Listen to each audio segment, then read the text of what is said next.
Everyone tells you to be authentic. Nobody tells you what it actually does.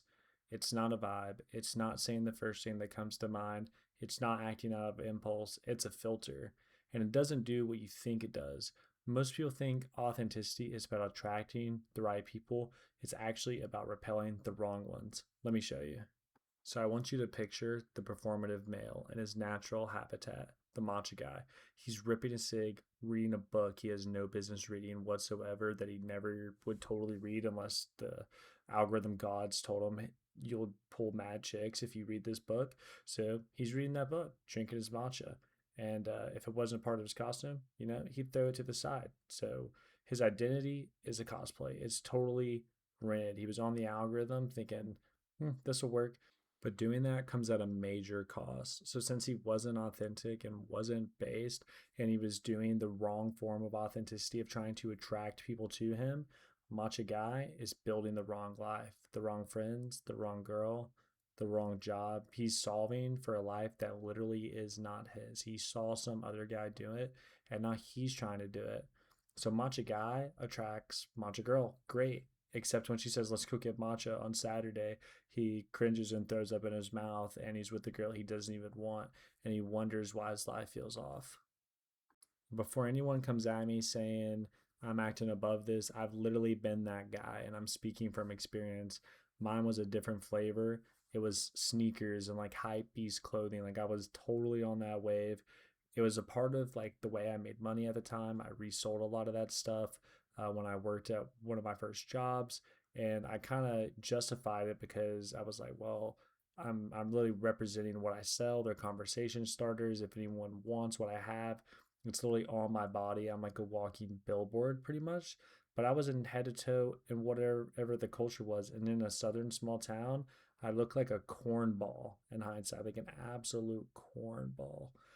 But I thought I had it all figured out. And now I look back and I totally cringe. And it's not because the clothes were bad, it's because they weren't mine. I was a performative cosplayer too. I was renting a personality from a scene that was going to move on. And surprise, surprise, it did. And I'd already kind of got out of it by the time it had totally moved on. But thinking back, if it moved on and I'm still wearing that, I'm literally like, I just graduated to like cornball deluxe. So now the question is, what does real authenticity actually look like? And here's the test I like to do. I personally really like bowling. I know you just cringed really hard.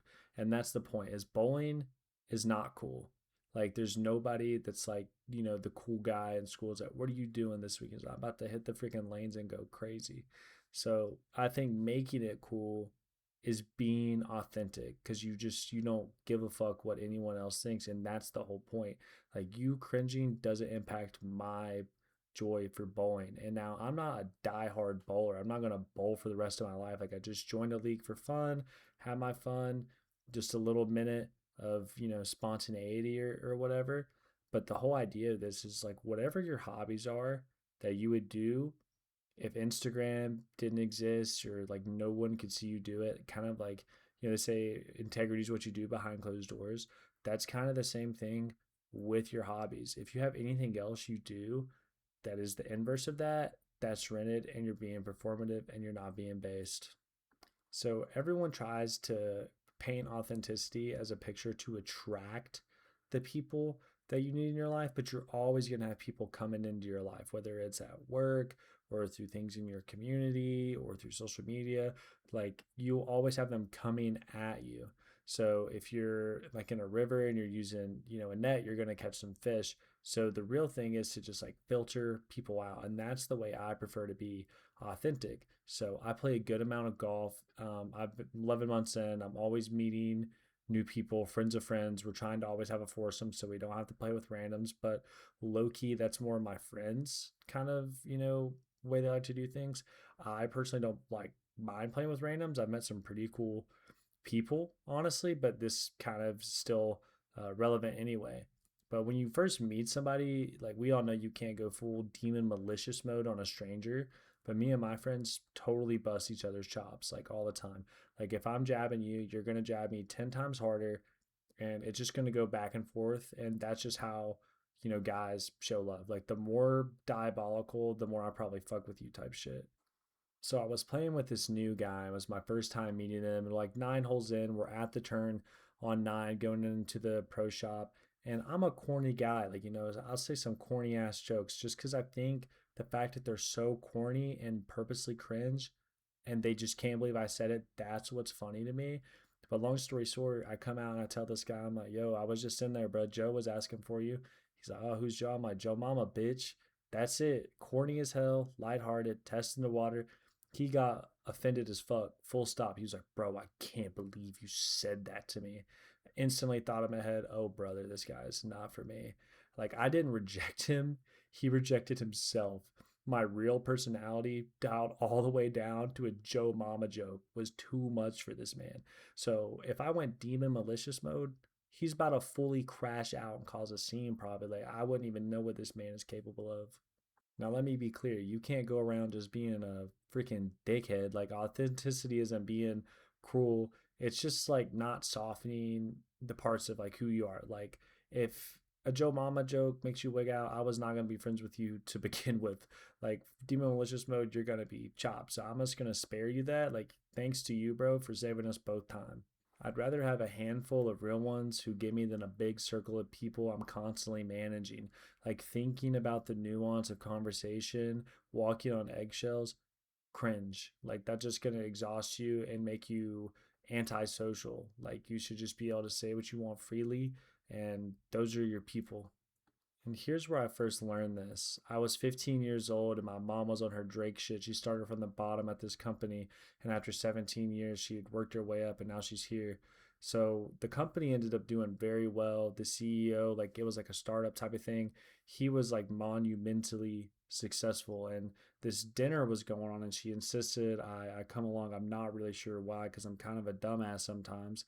And, you know, I'm 15 years old, so I'm like a extra over the top dumbass, but I guess she wanted me to come anyway. And I'm the type I don't like letting people who I care about down. So I pull through, walk in the dinner, and I instantly see it. Like I see just like everyone around the CEO being an absolute, jester. They're just performing, trying to get his approval, make sure they don't say anything to offend him. And he looks like he just can't wait for them to stop talking so he could just walk away and literally do anything else. So as the night goes on, I mean, we're literally at a dinner. Everyone gets their food, takes their place, and I can tell he's low key trying to go last because if he sits down, the freaking army of vultures are just gonna follow him and just sit down and yap him up. So I'm sitting just like by myself because one of my philosophies when I was a kid, when I was go to any of my mom's events, was just the less I say is the better. If I don't say anything, I have no chance to like, say anything really stupid and make my mom look bad, which I'm a bit different nowadays, but at that time, that was just my strategy. He ends up sitting next to me. And at the time, this is where I'm saying I'm kind of a dumbass, is I just saw people were acting, but I still didn't really know who he was. So I just didn't give a fuck. And I was like, what's up, bro? Like, when's the last time somebody told this guy, what's up, bro? He was just totally shocked and he couldn't believe I was just talking to him like a normal guy. And even after we talked for a few minutes and got more comfortable, talked about things we had in common or shared hobbies and things like that, I would bust his chops about, oh, you're probably this type of guy, huh? Like those are the worst. And he just ate it up. It made him feel at peace that he was talking to a real one and not an NPC or somebody who had something to gain from him or somebody who wasn't being their self. It was just a big breath of fresh air for him. And we ended up getting in like a pretty deep, like philosophical conversation. Like it's the same conversations I'd have with friends when I'm like stony baloneyed out of my mind when I was a teenager, just talking about deep shit, And he ended up telling me, it's like this hard ass quote. I've always remembered it. He's like, what's 2 billion if you have one? And because I was telling him about my aspirations, how I wanted to be successful on that. And he basically told me, he's like, there's like a line in the sand where money just doesn't make you happier. He's like, the journey was the most important thing. to me because nowadays everyone kind of wants something from me and I have nothing to build. So I kind of have to entertain that crap just to have something to do and have a purpose. So it really cemented that, everyone wants to trade places with him. They're so admirable towards him because they want his place, but he's not even satisfied still. And even monetarily, at least he was wise enough to realize he should stop kind of playing the money game and he's got to tackle something else. But what really stuck with me, just most importantly, is when he said, everyone always wants something from me. It sucks. And that's the thing about successful people. They're not starved for admiration, they're drowning in it, and they're starved for someone who isn't performing at them. I had nothing to offer him and nothing to gain. Like, I'm 15. What's he going to do? Hire me? Like, he would get arrested. I don't know if he'd actually get arrested, but like, I couldn't do anything really. And that's what I'm saying. So that's exactly the reason he liked talking to me. So let me bring this all the way back. When you're yourself, the wrong people just leave on their own and the right ones excel. And that's what authenticity actually does. It's not a vibe, it's a sorting system for your life. And the bonus that nobody tells you, being real is scary. It's scary as fuck. So when you go first and give other people permission to do the same, they feel it and they respect it and they're thankful for it and they can be themselves around you. That's a gift. You don't inspire people to be like you remind them they're allowed to be themselves. He didn't need another person trying to impress him, he needed someone who wasn't trying. That's what authenticity actually does.